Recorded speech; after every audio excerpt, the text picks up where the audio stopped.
bienvenue sur Climactu, journal d'actualité du climat en direct de Copenhague. Si je me trouve sous cette montagne, c'est parce qu'aujourd'hui, c'est la journée internationale de la montagne. Et je suis ici avec des jeunes des Himalayas, des Andes, des Alpes et du monde entier qui viennent protester contre la fonte des glaces. La première semaine de négociations touche à sa fin.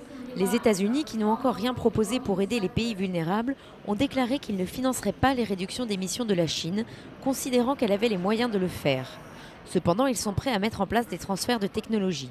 Du côté français, Yann Arthus Bertrand était au Bella Center pour présenter son film 6 milliards d'autres. J'adore ici ce mélange de grands dirigeants internationaux mélangés avec des petits activistes comme j'ai vu hier, des gens qui arrivent de Nouvelle-Guinée. Il y a un mélange formidable. C'est un incroyable monde qu'il y a. C'est déjà une victoire pour moi.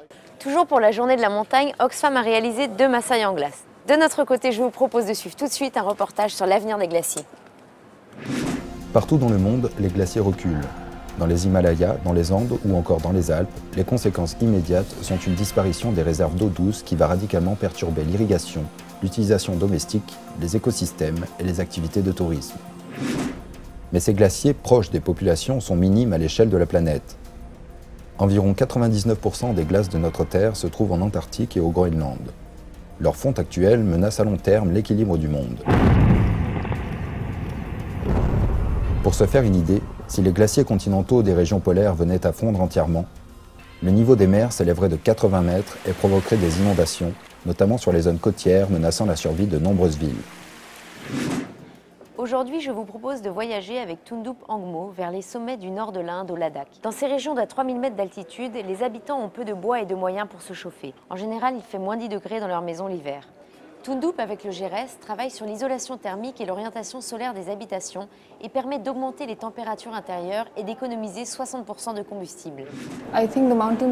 Je pense que les montagnes sont un des endroits où le changement climatique est le plus visible. On parle beaucoup de l'impact du changement climatique sur les petites îles et les zones côtières, mais on ne parle quasiment jamais de montagnes. Nous avons tenu cette année à organiser une conférence pour informer le public sur les conséquences pour la population et dire à quel point la situation est critique. Dans les petits villages des Himalayas, les modes de vie des populations ont une empreinte carbone proche de zéro. Ils ne font rien qui émette du carbone, mais ils subissent les impacts du réchauffement climatique. Donc le plus urgent est de les aider à s'adapter le plus rapidement possible. Merci beaucoup de nous avoir suivis, très bonne soirée et à demain.